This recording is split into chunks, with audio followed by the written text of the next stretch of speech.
So very interesting stuff. The Philadelphia Eagles have they moved on from Jason Peters, and now Jason Peters is back in the Philadelphia locker room. It's pretty interesting, I think, because it seemed like they are going to try to go with the at least they would hope that they would have a Brett Favre to Aaron Rodgers type thing play out when they moved on from Peters to Andre Dillard, who they drafted not too long ago with the first round pick. But then with Brandon Brooks getting injured, and Brooks, you could argue, was the best guard in the league. So with him going down, they're now going back to getting Peters, and he's going to play guard for them. It's very interesting. Honestly, it's kind of surprising it took this long for Peters to find a job. I mean, last we saw of him, he was still a very good starter. I know he's getting up there, and the reality is, you start to question how many snaps can he play, but he played over 900 snaps last year, so it's not like he's, got nothing in the tank for sure. But can he transition to guard? Well, let's watch the tape. And again, it's kind of hard to really watch too much tape about Peters being a guard because the reality is, I mean, he's a tackle. All the tape we have on him is him being a tackle, at least in recent memory. But one thing I'm going to do is I'm going to look at plays where he was playing left tackle that are things that could maybe come into play if he were to be a guard. Like on this play, for example, he's going up a one-on-one matchup against that Washington player right there.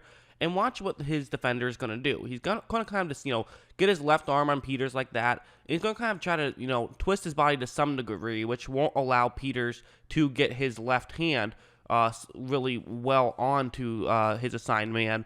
And in doing that, it'll be a lot more difficult for him to, be able to just push him because you only have one arm. It's a, one arm battle both ways, which definitely favors the defensive player. And this is Montez Sweat, who, first round pick from last year, definitely pretty strong guy. But watch how Peters is going to do a pretty good job of hanging on here. Yes, he did get pushed back to some degree, but again, that should be expected. I mean, he didn't have the best hand placement that he wanted, and he still only got pushed back a little bit until he bumped into one of his guards, and then he was able to recover and finish off the block. And that's, I mean, let's be honest, that's one of the things about Peters, is he's 6'4" and 330 pounds. So he's not an easy guy to move by any means. And so as a guard, it'll still be as big of a factor as when he was a tackle. But of course, that's only half the battle. I mean, as we all know, it's more of a tackle's job to be good in pass protection.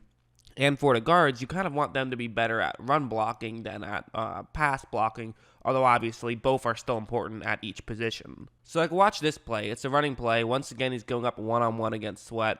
And, watch how right when the ball is snapped, now he's going to do a good job of getting the good hand placement, where he kind of just moves towards Sweat, but keeps his arms down until Sweat gets contact, and then he's able to get contact of his own. So he has the hand placement that he's comfortable with. And the reason for this is because he can just basically, with his arms right underneath Sweat's arms, he can easily just push him back a little bit. And watch how he pushes him back, gets the hands right back again to really complete that block very well. I mean, I would say that Sweat, got pushed back just as far as Peters did on the first play, and that's saying something considering the fact that, it's a lot easier to just push somebody in any direction to try to get around them than it is to push somebody in a specific direction where, when you're run blocking, you have to push someone somewhere. You can't just, with some exceptions, you can't just push them wherever. Usually there's a spot where they have to go, and Peters was able to do that very well there.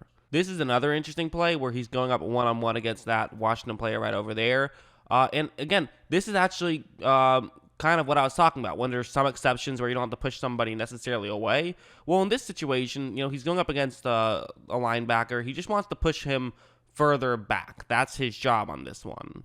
If he goes to one side or the other, it's not a big deal because this is a running play. So he just wants to sort of try and push him back. And watch how he's able to do this. Watch how he gets the hand placement very quickly to where now he can really just push him back. And he's able to get him several yards further deep. This is what you call moving the line of scrimmage deep.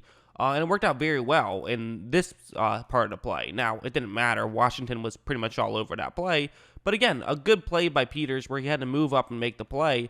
And I think that that'll translate to him being able to be a guard very well. It's just his footwork, his first couple of steps, which definitely are plays that are going to matter, and his strength. And while speed is typically one of the things that goes when you get older, I mean, the guy's 38, so he's definitely up there in age.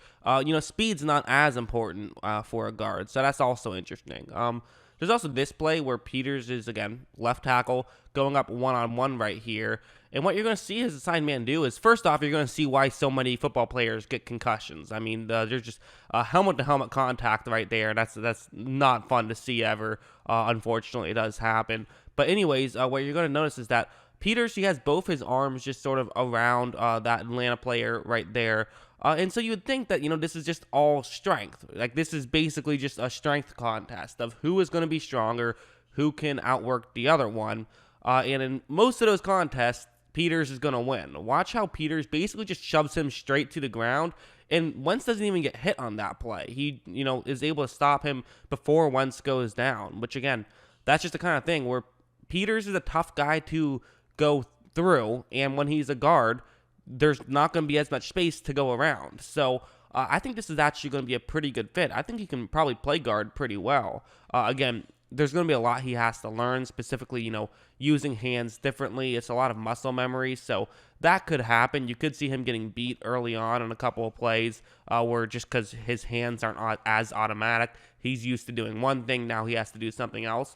That is a real thing, but, I feel like he can transition to guard relatively well. Like, watch this play. This is the play you'll see a guard do pretty often. So Peters and his left guard are both going to double team an interior defensive lineman, and then the guard is going to move up to block a linebacker. So you actually see this happen a pretty fair amount. Typically, it's with a guard and a center is what you'll do.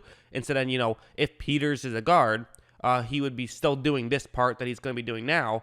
And then you have Kelsey who can move up. And actually, I think that's something that could really help Peters as well, is just being next to Kelsey. But watch how well Peters pulls this off. He quickly gets over, and then he gets really good hand placement to where he can really just dominate this matchup from here on out. It was also a good job by his guard, but really he did a great job on that play, and he's able to finish it off very well. So, he can do some of these, blocks that guards can do pretty well, which I do think matters. We'll show one more play. It's this one. So it's a one-on-one matchup, but this is a run block. And, you notice how far away his assigned man is going to be. And I think that's interesting because, this is another thing that a guard might have to do is, guards more often will go up to the second level to block somebody than a tackle will. Peters isn't going up to the second level here, but it's a similar idea where he's going up, multiple feet to make a block, whereas typically you just block someone right in front of you if you're a tackle. But again, watch how quickly he, is able to get over there and get the hand placement he wants. He's able to initiate this contact, and he does it very well. And that's something that he'll have to do as a guard, and it's something he'll be able to do as a guard, which is good. Because once you're at this point, he's able to just finish off the block. It's too easy. And again, let's be real. You're putting a lot of eggs into a basket of an injury-prone 38-year-old offensive lineman. So there's no guarantee or even high probability that this is going to end up, turning your offensive line from an 8 out of 10 to a 10 out of 10. But that being said, I still think it's not a terrible move, and it is kind of that low-risk, high-reward type move. I mean, I actually think they would have been fine even if Peters didn't sign. They have pretty good depth in their offensive line, and obviously their offensive line is one of the best in football. It's definitely top tier. I would say, even without Brooks, it's still easily top 10, which is crazy because I don't know how many people could lose one of the best guards in the league and still have a top 10 defensive line. Probably just a couple of teams, and the Eagles are one of them. And, with the contract, it looks like what it is that it's $3 million guaranteed, and it's worth up to $6 million. So, definitely not much money for a player who could end up being very good. I'm a little surprised no one was able to give him a higher deal, but maybe people are just concerned about the age and injury history, which is fair. I mean, you don't know if you're paying for 16 games, but the reality is, they're already going to be on their backup. So, it's still an upgrade in that sense. And I don't think that they have to rely on him, but he could end up being a very good thing. At least that's what I think. What do you guys think about this move? Let me know in the comments below. And of course, as always, thanks for watching.